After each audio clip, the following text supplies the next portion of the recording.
Chapter 23 scalar और dot product exercise 23.1 question number 7 का first part है।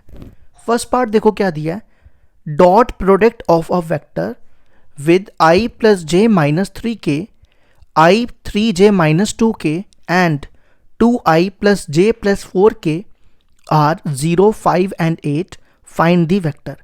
देखो क्या कहता है, कोई एक वेक्टर है जो हमें फाइंड करना है, उस वेक्टर का और इसका डॉट प्रोडक्ट 0 है। इसी तरह इस वेक्टर और इसका डॉट प्रोडक्ट 5 है। इसी तरह इस वेक्टर और इसका डॉट प्रोडक्ट 8 है। मैं आपको समझाता हूं, देखो कैसे। तो लेट कर लेते हैं। मान लो वो वेक्टर डी है जो हमें फाइंड करना है। उसको हम ले लेते हैं xi प्लस वाई जे प्लस जेड के, वो हमने वेक्टर मान लिया, ठीक है। अच्छा, अब इस वेक्टर को a मान लो, i plus j minus 3k, यहां पे लिख लेना। ये जो हम निकाल रहे हैं ये एक वेक्टर है, b अ वेक्टर, इसको b मान लो।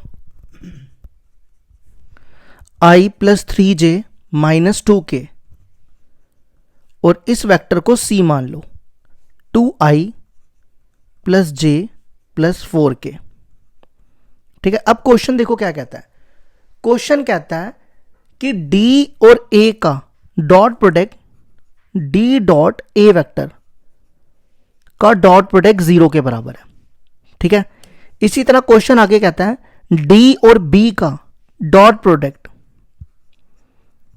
किसके बराबर है, 5 के बराबर। और इसी तरह d और c का डॉट प्रोडक्ट किसके बराबर है, 8 के बराबर, ठीक है। यहां तक तो हो गया क्लियर। अब हमें क्या करना है, हमें d निकालना है, मतलब हमें x y और z की वैल्यू निकालनी है और x y z की वैल्यू वापस यहां पे डाल के हमें एक वेक्टर निकालना है, ठीक है। अब d और a का डॉट प्रोडक्ट करो। देखो ये d है, ये a है, इन दोनों का डॉट प्रोडक्ट करना है। तो i डॉट i 1 हो जाता है, तो पीछे क्या बचेगा, x। इसी तरह j डॉट j 1 हो जाता है, पीछे बचेगा y। फिर k डॉट k 1 हो जाता है, पीछे बचेगा z इंटू माइनस 3, वो कितना हो जाएगा, माइनस 3z इक्वल टू 0, ठीक है। इसी तरह नेक्स्ट इक्वेशन बनाओ, d डॉट b वेक्टर। देखो d ये दिया हुआ है, b ये दिया हुआ है, इन दोनों का डॉट प्रोडक्ट करो। i को i के साथ करोगे 1 हो जाएगा, पीछे बचेगा x। फिर j को j के साथ करोगे 1 हो जाएगा, पीछे बचेगा 3y। और फिर k को k के साथ करोगे, k डॉट k 1 हो जाएगा, यहां बचेगा माइनस 2z। ये आ गई सेकेंड इक्वेशन, ठीक है। अब थर्ड इक्वेशन आ जाओ। थर्ड में क्या है, d dot c vector, d ये दिया, c ये दिया, इन दोनों का डॉट प्रोडक्ट। i को i के साथ करोगे 1 हो जाएगा, पीछे बचेगा 2x। फिर j को j के साथ करोगे, पीछे बचेगा y। और लास्ट में क्या बचेगा, k को k के साथ करोगे, पीछे बचेगा 4 इंटू जेड। ये आ गई हमारी थर्ड इक्वेशन। अब आपने क्या करना है, इन तीनों इक्वेशंस को सॉल्व करके x, y और z की वैल्यू निकालनी है और फिर इसमें डाल देनी है, ठीक है। अब देखो कैसे करेंगे। देखो, या तो सब्स्टिट्यूशन मेथड यूज कर लो या तो एलिमिनेशन मेथड यूज कर लो, कोई भी यूज कर सकते हो। तो मैं पता क्या करता हूं, सब्स्टिट्यूशन यूज कर लेता हूं। यहां से क्या करो, x की वैल्यू निकाल लो। देखो मैं दोनों में से ना x की वैल्यू निकालूंगा और इसमें डाल दूंगा, ठीक है। दोनों में से मैं x की वैल्यू निकालने जा रहा हूं। तो x की वैल्यू क्या आएगी, यहां से ये दोनों टर्म्स इधर आ जाएंगी। या एक काम करो, ये इससे मुश्किल हो जाएगा, मैं आसान तरीका एक और बताता हूं। देखो आप पता है क्या करो, फर्स्ट और सेकंड में ना x को एलिमिनेट कर दो, है ना। फिर हम करेंगे सेकंड और थर्ड में भी x को एलिमिनेट कर देंगे, ठीक है। तो हम क्या करने लगे हैं, x को एलिमिनेट कर रहे हैं। सब्ट्रैक्ट फर्स्ट फ्रॉम सेकंड, ठीक है। तो देखो अगर आप इसको माइनस करोगे, ये हो जाएगा खत्म। फिर इसको माइनस करो, y माइनस 3y। और यहां पे ना मैंने सारे 0 लिख दिए, ये ठीक करना, ये 5 था और ये 8 था, ठीक है। देखो 5 और 8 था। अब इसको माइनस करोगे, ये कैंसिल हो जाएगा y में से 3y गए -2y, -3z में से ये प्लस हो जाएगा, माइनस कर रहे हैं ना, -3z में से 2z गए -z, और 0 में से 5 गए -5। यहां से ना मैं z की वैल्यू निकाल लेता हूं। 5 को इधर ले आओ, 5 इधर आएगा और इक्वल टू हो जाएगा z, और z की वैल्यू आ जाएगी 5 - 2y। इसको ले लो फोर्थ इक्वेशन। ठीक है, अब हमने क्या करना है, सेकंड और थर्ड में से x एलिमिनेट करना है। देखो x तभी एलिमिनेट होगा अगर मैं इसको 2 से मल्टीप्लाई करूं, इसको किससे मल्टीप्लाई करूं, 2 से, और दोनों को माइनस करूं, तभी एलिमिनेट होगा ना। तो क्या करने लगे हैं, multiply equation second by 2, then subtract from, उसके बाद किससे सब्ट्रैक्ट करना है, देन सब्ट्रैक्ट फ्रॉम थर्ड। ठीक है, तो इसको 2 से मल्टीप्लाई करो, ये बनेगा 2x, इसको 2 से करोगे 6y, इसको 2 से करोगे 4z, और इसको 2 से करोगे 10, और थर्ड वाली इक्वेशन में यहां लिख देता हूं 2x + y + 4z = 8। अब हमें इन दोनों को करना है माइनस माइनस माइनस माइनस, ये देखो ये कैंसिल हो गए, 6y में से y गया 5y, और ये दोनों माइनस के हैं तो ये हो जाएगा, यहां भी माइनस लगाओ, -8z, और 10 में से 8 गया 2। ठीक है, अब आप क्या करो, देखो आपके पास z की वैल्यू है, अब z की वैल्यू ना यहां डाल दो, 5y - 8z, z की जगह देखो मैं लिख रहा हूं 5y - 2y, और इक्वल टू 2 आ गया। ठीक है, ये बनेगा 5y, 8 5 = 40, ये प्लस हो जाएगा 16y = 2। ठीक है, ये 40 आप इधर ले आओ, ये बनेगा 5y + 16y, कितना हो गया 21y, ये 40 इधर आएगा, 2 + 40, 21 को इसके नीचे ले आओ, ये बन गया 42/21, तो y आ गया हमारा 2। अब हम y से z निकाल सकते हैं, ये वैल्यू किस में डाल दो, y = 2 इन 4 में डाल रहा हूं। ठीक है, तो z है 5 - 2y, यहां पे y की जगह 2 डाल दो, 5 - 4 वो हो गया 1, तो z आ गया हमारा 1। अब हमें निकालना है x। ठीक है, अब देखो आप कहीं पे भी पुट कर सकते हो, ये 3 इक्वेशन हैं, इन तीनों में से कहीं भी वैल्यू पुट कर दो। तो मैं y और z की वैल्यू ना यहां डाल रहा हूं फर्स्ट में। ठीक है, तो देखो क्या करने लगा, y एंड z किस में पुट कर रहे हैं हम, इन इक्वेशन 1 पे। मैं सबसे पहले ना इक्वेशन 1 यहां लिख देता हूं। देखो इक्वेशन 1 है हमारे पास, आपको दिखाई नहीं दे रहा होगा इसलिए मैं यहां लिख देता हूं, x + y - 3z = 0। अब यहां पे y की वैल्यू डालो, y है 2, z की वैल्यू यहां 1 डालोगे तो 3 × 1 3 हो जाएगा, तो ये हो जाएगा x - 1 = 0, तो x आ जाएगा 1। ठीक है, ये x भी निकल गया हमारा। अब कौन रह गया, अब हमें d वेक्टर निकालना था। तो देखो यहां पे अब हमने d वेक्टर को क्या लिया था, xi + yj + zk लिया था ना ये। तो अब यहां पे वैल्यू डालो, x की वैल्यू है 1, x की वैल्यू है 1, तो 1 × i, y की वैल्यू 2, 2 × j 2j, और z की वैल्यू 1, तो ये बनेगा 1k, वो k हो जाएगा। ये आ गया हमारे फर्स्ट पार्ट का आंसर।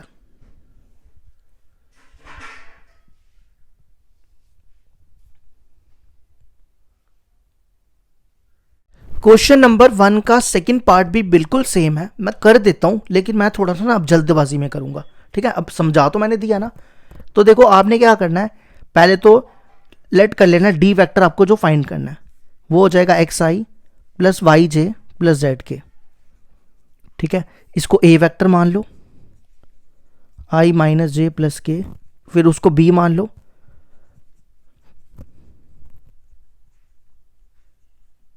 और तीसरे वाले को c ले लो, i + j + k। अब हमारे पास क्या दिया हुआ है, d डॉट a वेक्टर = 4 के बराबर है। करो इन दोनों का डॉट प्रोडक्ट, एक्स को आई से करेंगे 1, पीछे बचेगा एक्स, जे को जे के साथ करो, यहाँ माइनस वाई आ जाएगा, फिर के को के साथ, के डॉट के 1, पीछे बचेगा जेड, इक्वल टू 4 हो जाएगा। ये बन गई फर्स्ट इक्वेशन। इसी तरह डी डॉट बी वेक्टर किसके इक्वल है, 0 के इक्वल। अब डी और बी को करो, आई डॉट आई 1 हो जाएगा, ये बनेगा 2x, वाई डॉट वाई 1 हो जाएगा, जे डॉट जे 1 हो जाएगा, पीछे बचेगा y, और k डॉट के 1 हो जाएगा, पीछे बचेगा -3z। ठीक है, इसको भी z को ऐसे ही लिख लो। ये आ गई हमारी सेकेंड इक्वेशन। अब इसी तरह डी डॉट सी वेक्टर, वो किसके बराबर है, 2 के बराबर। अब डी और सी का डॉट प्रोडक्ट करो, ये डी है ये सी है, आई डॉट आई 1, पीछे बचेगा x, जे डॉट जे 1, पीछे बचेगा y, और k डॉट के 1 हो जाएगा, पीछे बचेगा z। अब आपने वही करना है, एलिमिनेशन मेथड यूज करना है। ठीक है, देखो इस बार ना मैं y को कट कर देता हूं, आप चाहो तो x को भी कर सकते हो। आपने क्या करना पड़ेगा, पहले 2 से मल्टीप्लाई करके इन दोनों को मल्टीप्लाई करना। मैं y इसलिए एलिमिनेट करूंगा, देखो क्योंकि y का ना सबका कोफिशिएंट 1 है, तो बेटर रहेगा हम y को एलिमिनेट करें। ठीक है, तो आप x को भी कर सकते हो, बस पहले 2 से मल्टीप्लाई करना है इसको, फिर दोनों को माइनस, फिर इसको 2 से मल्टीप्लाई करना है, दोनों को माइनस, जैसे ठीक लगे आपको।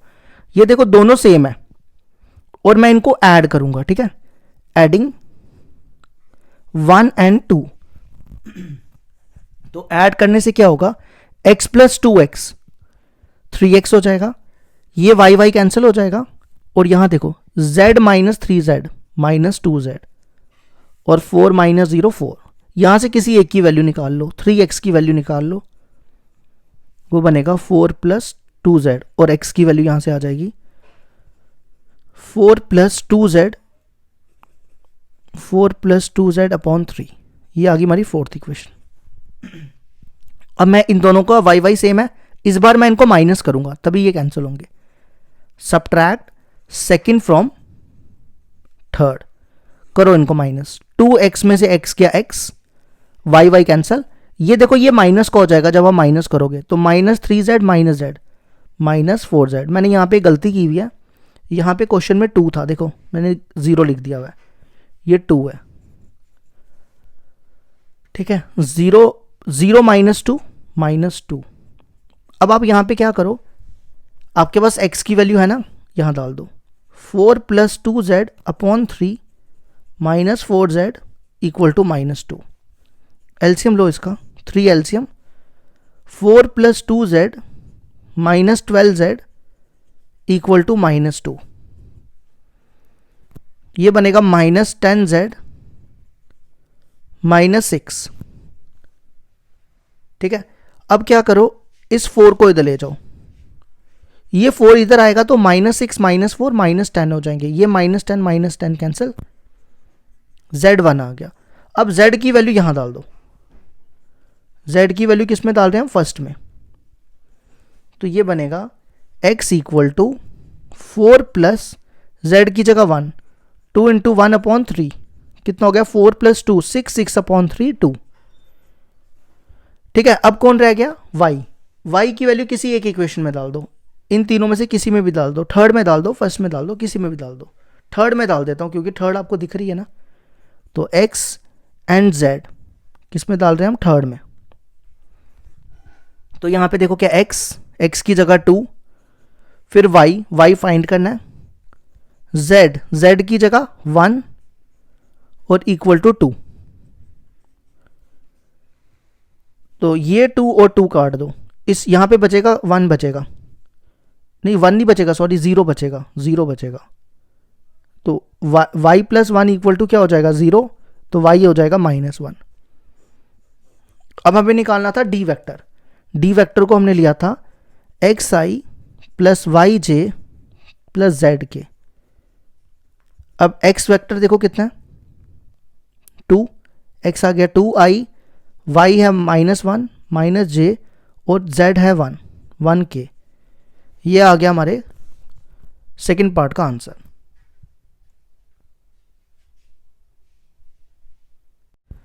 क्वेश्चन नंबर 8 है हमारे पास, if a cap and b cap are unit vectors inclined at an angle theta, then prove that, first part दिया है, cos theta by two equal to 1/2 magnitude of A plus B. तो देखो क्या करेंगे, सबसे पहले गिवन है 2 unit vectors है। 2 यूनिट वेक्टर्स मतलब कि ए का मैग्नीट्यूड 1 है और बी का भी मैग्नीट्यूड 1 है। यूनिट वेक्टर का मतलब होता है कि जिनका मैग्नीट्यूड 1 हो, ठीक है, और इनके बीच का एंगल थीटा दिया हुआ है। हमें फर्स्ट पार्ट में ये प्रूफ करना है, ठीक है। तो कैसे करेंगे, हम क्या करते हैं, इसका ना होल स्क्वायर कंसीडर कर लेते हैं। कंसीडर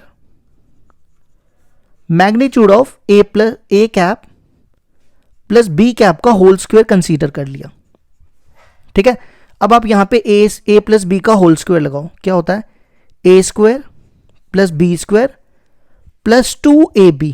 यहां पे आपको ए बी की जगह लिखना है A cap dot B cap, ठीक है। अच्छा, इसको ऐसे ही रखो सेम, ए कैप प्लस बी कैप का होल स्क्वायर, मैग्नीट्यूड ऑफ ए की वैल्यू 1, बी की वैल्यू 1। अब ए डॉट बी क्या होता है, ए डॉट बी होता है magnitude of a magnitude of b cos theta. ये डेफिनेशन होती है ना ए डॉट बी की। अब अगला स्टेप क्या करो, 1 + 1 2 हो जाएंगे, 2 मैग्नीट्यूड ऑफ ए दिया हुआ है 1 और मैग्नीट्यूड ऑफ बी भी दिया हुआ है 1, तो ये बनेगा 1 कॉस थीटा, ठीक है। इन दोनों में देखो क्या कॉमन है, इन दोनों में 2 कॉमन है, यहां बचेगा 1 और यहां बचेगा, ये सारा 1 हो जाएगा कॉस थीटा, ठीक है। अगला काम क्या करो, 1 + कॉस थीटा का फॉर्मूला होता है 2 कॉस स्क्वायर थीटा बाई 2। ये फॉर्मूला यहां पे अप्लाई कर दो।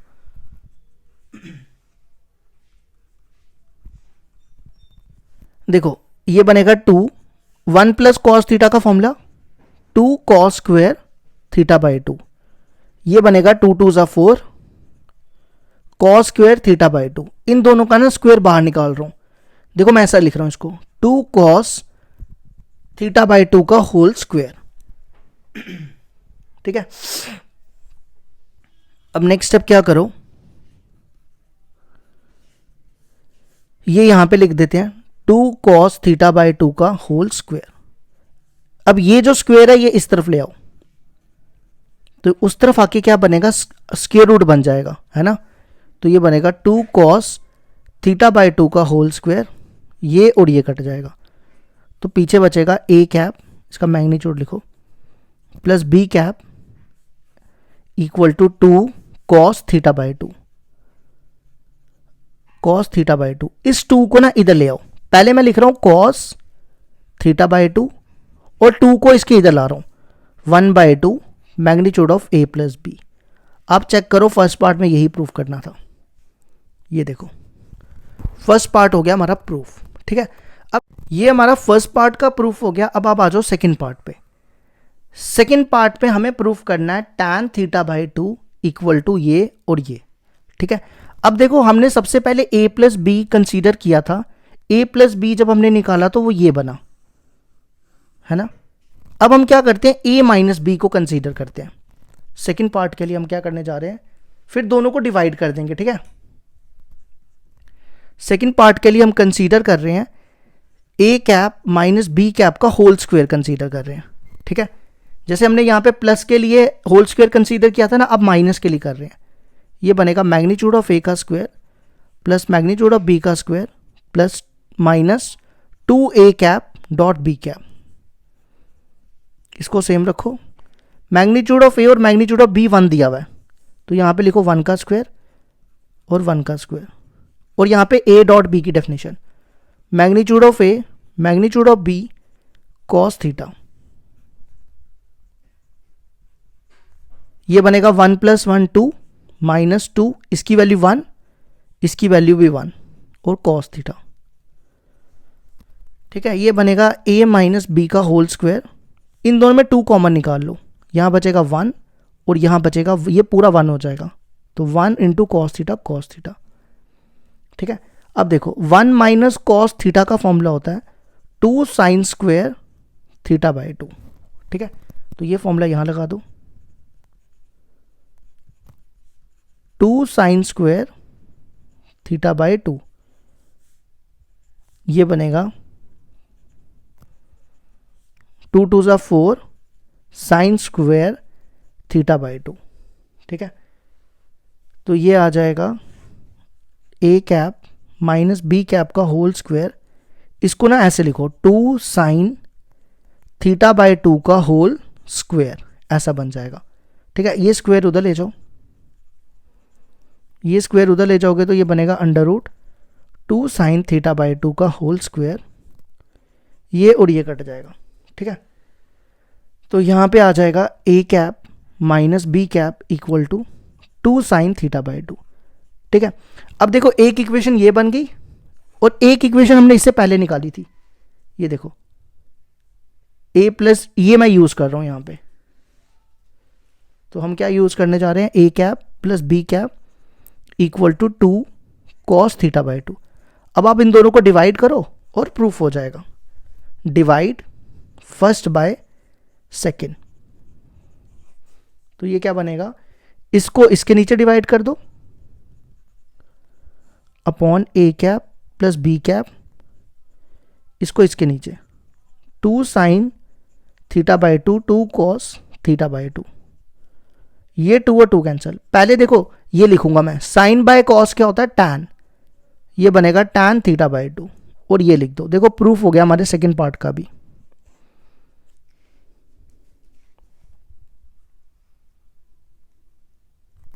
ये हो गया सेकंड पार्ट का भी प्रूफ।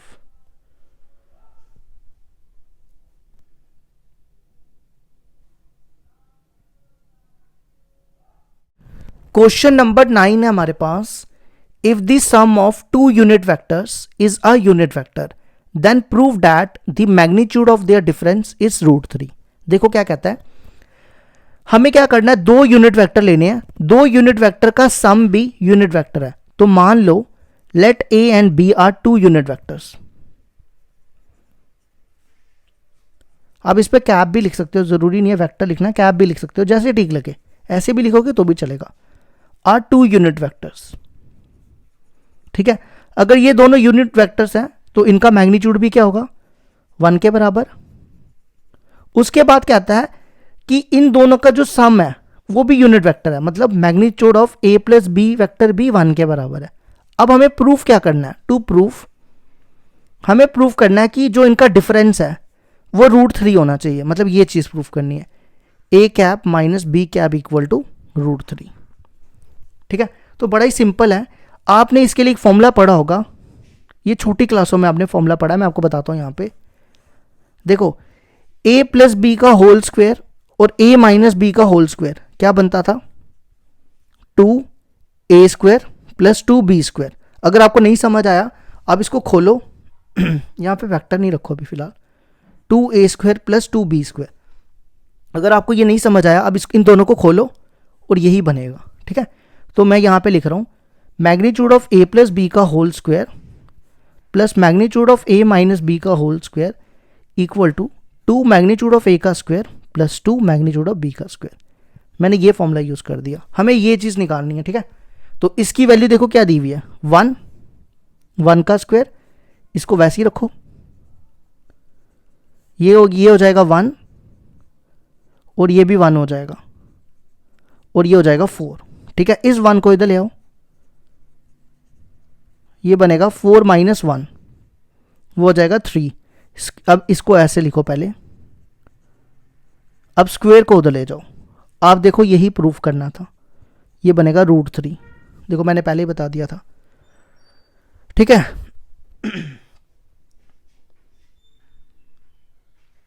अब आ जाओ क्वेश्चन नंबर 10 पे। क्वेश्चन नंबर 10 देखो क्या कह रहा है, if a b c are 3 mutually perpendicular unit vectors.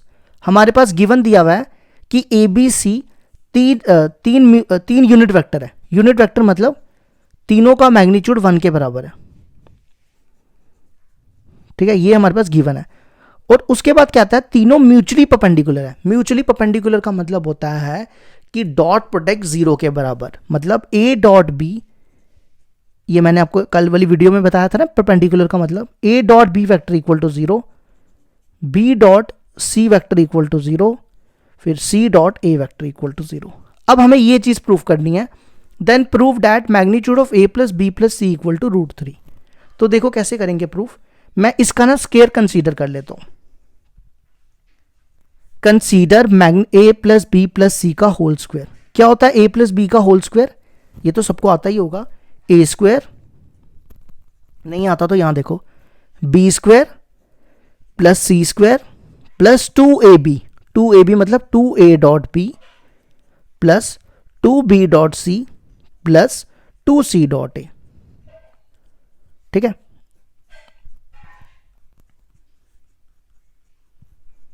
Magnitude इन सबकी वैल्यू देखो 1 के बराबर है, ये 1 है सारे, 1 का स्क्वायर 1, 1 का स्क्वायर 1, 1 का स्क्वायर 1, और a dot b, b dot c, c dot a सारे 0 हैं। 2 इंटू 0, 2 इंटू 0, 2 इंटू 0, तो ये बनेगा a plus B plus C का होल स्क्वायर इक्वल टू, ये तो खत्म हो जाएंगे, ये बन गया 3, और इस स्क्वायर को इधर ले आओ तो ये हमारा प्रूफ हो जाएगा, ये आ जाएगा √3। देखो यही प्रूफ करना था।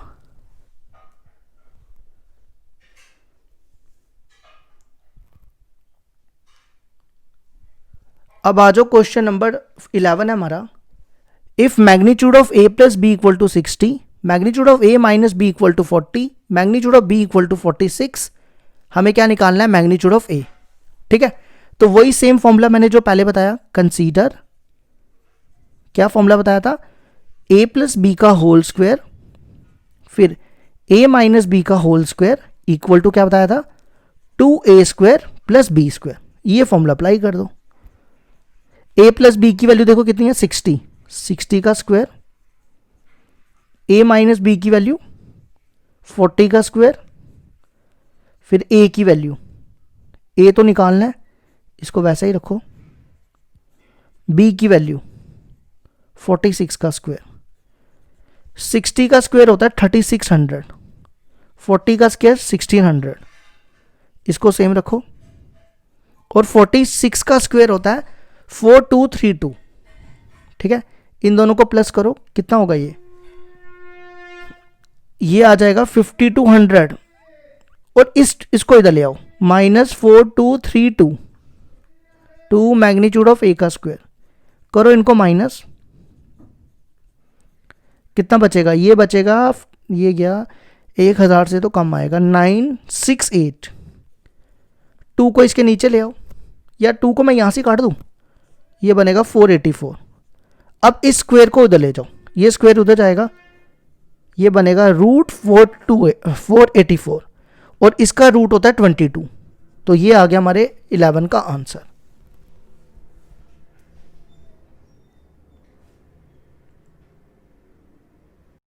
क्वेश्चन नंबर 12 है हमारे पास। Show that the vector i plus J plus K is equally inclined with the coordinate axis. देखो क्या मतलब हुआ इसका। सबसे पहले कोऑर्डिनेट एक्सिस होता क्या है? ये हो गया कोऑर्डिनेट एक्सिस, 3D प्लेन। ये थोड़ी सीधी बना लेना, टेढ़ी बन गई है। ठीक है, ये i होता है, ये j होता है, ये k होता है। ठीक है, इस एंगल को अल्फा मान लो, इसको बीटा मान लो, और इसको गामा मान लो। देखो हमें यहां प्रूफ करना है कि alpha equal to beta equal to gamma. इसने यही बोला है, show that the vector this is equally inclined. Equally inclined मतलब एक जैसे एंगल बनाने चाहिए। ठीक है, तो आपने क्या करना है, पहले इसको ले लो A vector i plus J plus K. पहले हम इसका एंगल निकालेंगे एक्स एक्सिस के साथ। किसके साथ निकालेंगे? With x axis. देखो एक्स एक्सिस में क्या होगा, एक्स एक्सिस में सिर्फ i है, देखो g और k नहीं होगा, तो ये सिर्फ बनेगा i वेक्टर, जिसको आप ऐसे भी लिख सकते हो, i vector 0 j vector 0 k vector. अब एंगल का क्या फॉर्मूला होता है? cos alpha equal to a dot b upon इसका मैग्नीट्यूड, है ना, ये पढ़ा है ना हमने। अब a डॉट बी देखो क्या होगा, a ये है, b ये है, दोनों का डॉट प्रोडक्ट करो, i डॉट i1, ये देखो यहाँ पे 0 है तो 0 हो जाएगा, और इसका भी 0 हो जाएगा। और a का मैग्नीट्यूड निकालो नीचे। कैसे निकालते हैं? इन तीनों का स्क्वायर करना है, कोफिशिएंट का, 1 का स्क्वायर 1 का स्क्वायर 1 का स्क्वायर। ठीक है, इसी तरह नेक्स्ट क्या करना है आपने, b का 1 का स्क्वायर 0 का स्क्वायर 0 का स्क्वायर।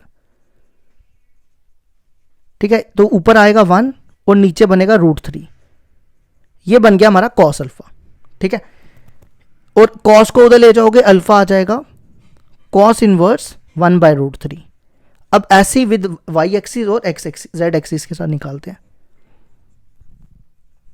विद वाई एक्सिस में बी वेक्टर क्या हो जाएगा, ये देखो इसमें सिर्फ जे है, तो ये हो जाएगा जे, जिसको आप लिख सकते हो 0i j + 0k,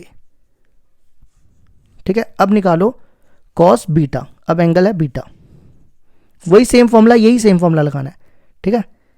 a dot B vector और नीचे इसका मैग्नीट्यूड।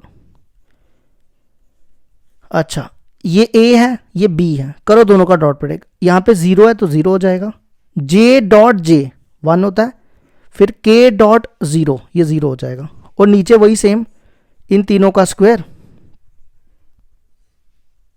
और यहां पे क्या आएगा 0 का स्क्वायर 1 का स्क्वायर 0 का स्क्वायर, ये भी सेम 1/√3 आ जाएगा, कॉस को उधर ले जाओ। फिर सेम केस आपने ना, अब मैं यहां पे डायरेक्ट करूंगा z एक्सिस के लिए, विद z एक्सिस के लिए आपने क्या करना है, कॉस गामा इक्वल टू, इसमें a वेक्टर क्या हो जाएगा, इसमें ना a वेक्टर k हो जाएगा, क्या हो जाएगा k हो जाएगा, तो ये बनेगा 0i a वेक्टर नहीं sorry b vector plus 0j plus 1k, है ना। तो इसको आप डायरेक्टली, इसका भी वही सेम आ जाएगा 1/√3, तो ये आ जाएगा कॉस इनवर्स 1/√3, तो alpha equal to beta equal to gamma हो जाएंगे। देखो तीनों का आंसर सेम है, तो ये हो गया हमारा इक्वली इंक्लाइंड। अब आ जाओ क्वेश्चन नंबर 13 पे। देखो क्वेश्चन नंबर 13 ना एनसीईआरटी का क्वेश्चन है, एक्सरसाइज 10.3 का क्वेश्चन नंबर 5 है, चैप्टर 10 का। तो ये क्वेश्चन मैंने ऑलरेडी एनसीईआरटी में करवाया हुआ है, तो आप वहां से जाके ये देख सकते हो, प्लेलिस्ट में चले जाना चैनल के, तो वहां से देख सकते हो। अब आ जाओ क्वेश्चन नंबर 14 पे। क्वेश्चन नंबर 14 देखो क्या कहता है, for any two vectors a vector and b vector show that a plus b dot a minus b equal to 0, और हमें प्रूफ ये करना है magnitude of a equal to magnitude of b। तो देखो कैसे करेंगे, कंसीडर कर लो, ये चीज हम गिवन ले लेते हैं, a vector plus b vector dot a vector minus b vector equal to 0 vector, या 0 लिख दो, वेक्टर लिख दो, जैसे ठीक लगे। अब इसको मल्टीप्लाई जैसे करते ना वैसे करो, a डॉट a इसको इससे माइनस a डॉट b, इसको इससे b डॉट a, और इसको इससे minus b dot b। a dot b और b डॉट a सेम होता है, ये कैंसिल हो जाएगा। a डॉट a होता है मैग्नीट्यूड ऑफ a का स्क्वायर, b डॉट b होता है मैग्नीट्यूड ऑफ b का स्क्वायर, ठीक है। ये मैंने आपको कल प्रॉपर्टी जब करवाई थी वहां पे सब लिखाया था। ये टर्म इस तरफ ले आओ, अब दोनों पे ये स्क्वायर उधर ले जाओगे तो वो ऐसा बन जाएगा, तो ये प्रूफ हो जाएगा।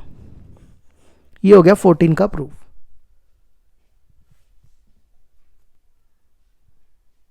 क्वेश्चन नंबर 15 दिया हुआ है हमारे पास, ए वेक्टर दिया हुआ है, बी वेक्टर दिया हुआ है, सी वेक्टर दिया हुआ है, हमें निकालना है lambda such that A vector जो है इसके परपेंडिकुलर है। देखो अगर दो वेक्टर परपेंडिकुलर होते हैं, हम कहते हैं A vector is perpendicular to B, तो उसका मतलब होता है A vector dot B vector equal to 0। तो ये वेक्टर इसके परपेंडिकुलर है, इसका मतलब A vector dot lambda B plus C vector equal to 0 हो जाएगा, ठीक है। अब इसका इसके साथ डॉट प्रोडक्ट करो, लैम्डा को बाहर निकाल लो, ये बनेगा ए डॉट बी वेक्टर, फिर इसको इससे करो dot product a dot c vector, हमें निकालना है लैम्डा, ठीक है।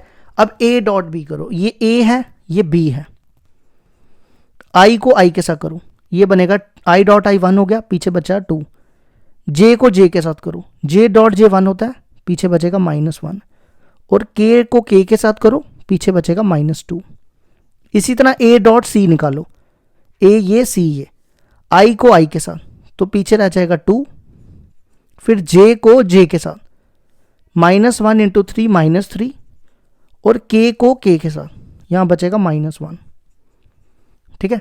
ये और ये कैंसिल, ये आएगा माइनस लैम्डा, ये हो जाएगा -2, है ना। 2 को इधर ले आओ, तो लैम्डा हो जाएगा 2 और लैम्डा की वैल्यू माइनस उधर ले जाओ, ये आ गया हमारा आंसर।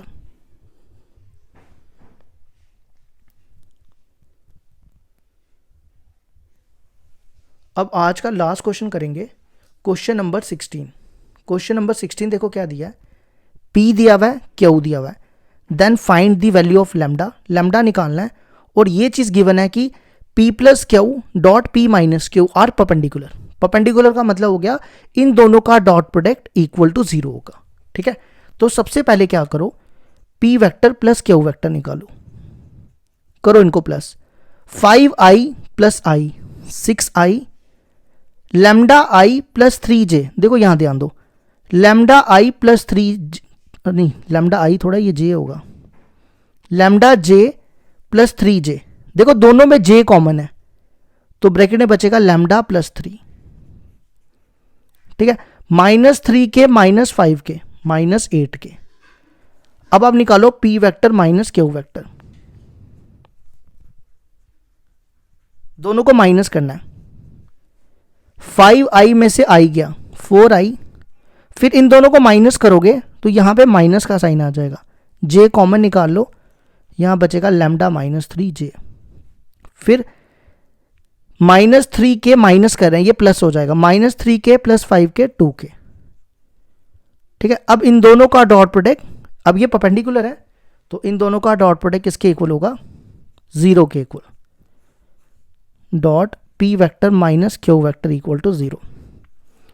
अब I को I के साथ करो, I डॉट I 1 होता है 6 इंटू 4 24, फिर J डॉट J 1 होता है, इन दोनों को करो, ये बनेगा लैम्डा प्लस 3 लैम्डा माइनस 3, फिर K डॉट K 1 होता है -8 इंटू 2 -16,